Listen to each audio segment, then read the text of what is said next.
কক্সবাজারের টেকনাফে কোস্টগার্ড ও র্যাবের অভিযানে উদ্ধার করা প্রায় অর্ধশত কোটি টাকার মাদকদ্রব্য ধ্বংস করা হয়েছে। টেকনাফ কোস্টগার্ড বিসিজি স্টেশন থেকে বিস্তারিত জানিয়েছেন প্রতিনিধি অর্পণ বড়ুয়া। কক্সবাজারের টেকনাফ কোস্টগার্ড বিসিবি স্টেশন টেকনাফে এখন অবস্থান করছে। এখানে আজকে একটি মাদকদ্রব্য ধ্বংসকরণ প্রোগ্রাম চলছে।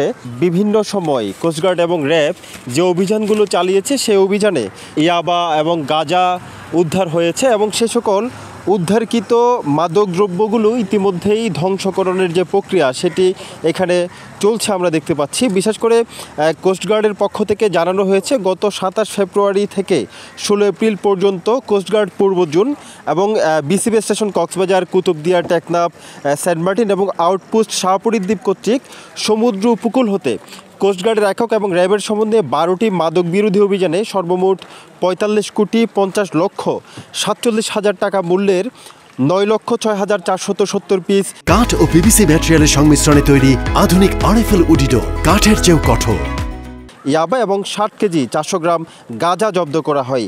জব্দকৃত ইয়াবা এবং গাঁজার তারা আসলে জানিয়েছেন যে আইনানুগ ব্যবস্থা গ্রহণের জন্য সংশ্লিষ্ট থানায় মামলাও জিডি করা হয়েছিল। পরবর্তীতে আসলে আদালতের আদেশক্রমে এই মাদকদ্রব্য ধ্বংসকরণ যে প্রক্রিয়া সেটি কোস্টগার্ড স্টেশন টেকনাফে এখানে ইতিমধ্যেই চলছে। আমরা দেখতে পাচ্ছি এই মাদক পাচার প্রতিরোধে আসলে তারা কোস্টগার্ড বিভিন্ন গ্রুপে বিভক্ত হয়ে এখানে আসলে টহল জোরদার করেছে এবং মাদকের বিরুদ্ধে যে তাদের অভিযান সেটি আসলে চলমান রয়েছে বলে তারা আমাদেরকে জানিয়েছেন।